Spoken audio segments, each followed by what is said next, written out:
Have you ever been in a room full of people, conversation happening everywhere around you, and felt completely, profoundly, almost cosmically alone? Not sad exactly, not left out, just elsewhere. Like everyone else received a manual for how to do this, and yours got lost in shipping, and you've been improvising ever since, watching people talk about things you cannot make yourself care about, wondering if something is wrong with you, or if you just see something they don't. Arthur Schopenhauer would like you to know it's the second one, and he would also like you to know it's going to keep happening. And somehow, that's both the worst and the most comforting thing anyone has ever said.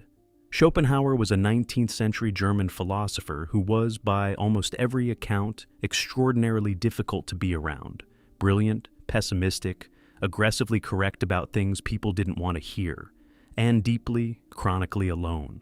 He had a poodle he loved more than most humans. He ate lunch at the same restaurant every day for decades and refused to make conversation.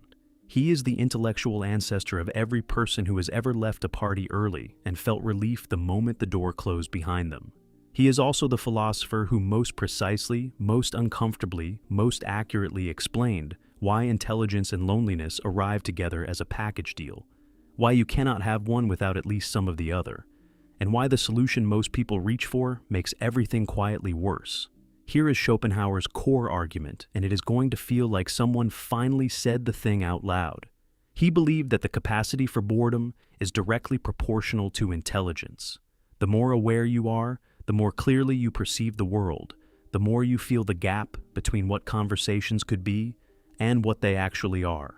Ordinary social interaction, the weather, the weekend plans, the careful performance of having a fine time, requires a certain ability to find that sufficient, to be genuinely satisfied by the surface.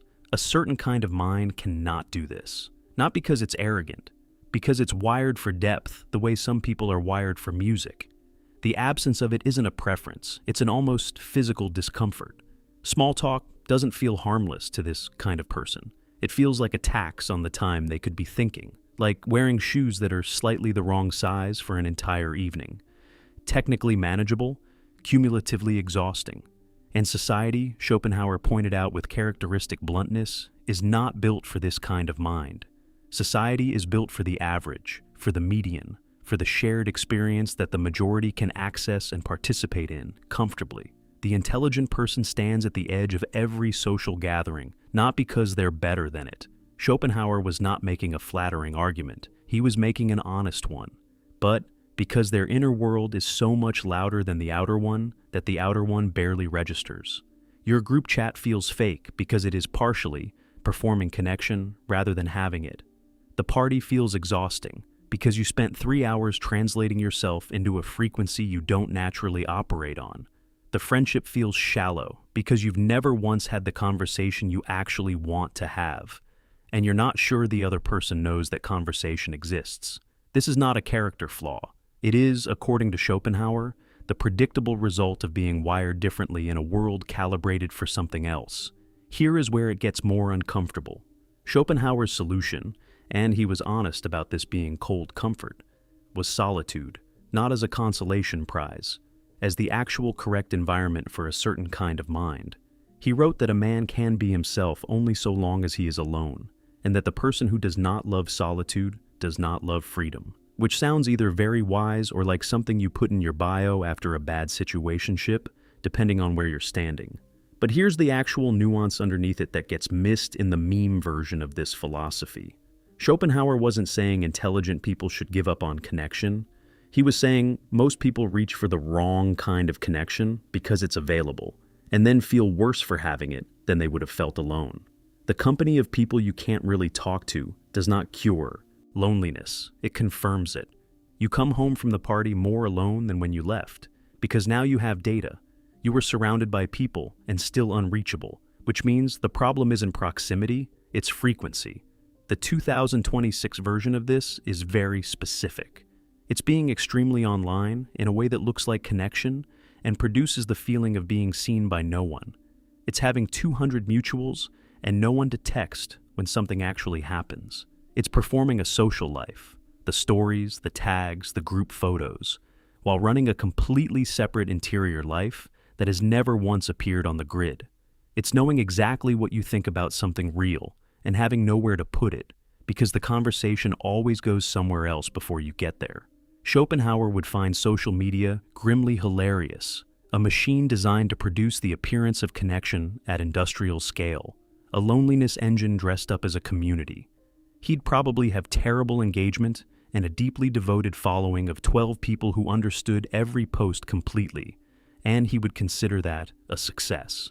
The actual gift in Schopenhauer's philosophy, the thing underneath the pessimism that reads as almost kind when you find it, is permission. Permission to stop pathologizing the loneliness. Permission to stop treating it as a problem to be solved by forcing yourself into rooms that don't fit. Permission to understand that the version of you that finds most social interaction insufficient is not broken, is not arrogant, is not failing to try hard enough, is just looking for something rarer than it should be. Real conversation, real recognition. The feeling of saying something true and having someone else go, "Yes, exactly. I thought I was the only one who saw that." That feeling exists. It is not common. It is worth being alone until you find it, rather than filling the space with noise that confirms the silence. Schopenhauer found it in his work, in his poodle, in the same restaurant, same table, same meal for 30 years. The comfort of a life calibrated exactly to what he actually needed, rather than what was socially expected of him.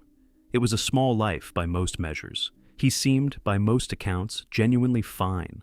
There is something almost radical about that, choosing genuine solitude over performed togetherness, choosing real and rare over fake and constant, deciding that a few conversations that actually mean something are worth more than 100 that don't.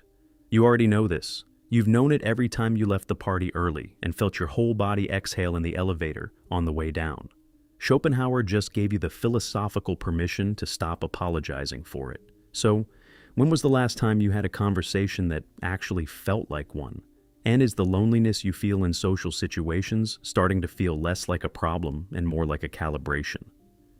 Drop it in the comments. And if you want more 19th century pessimists making you feel seen in your most unsociable moments, like this video, subscribe, and I'll see you in the next one.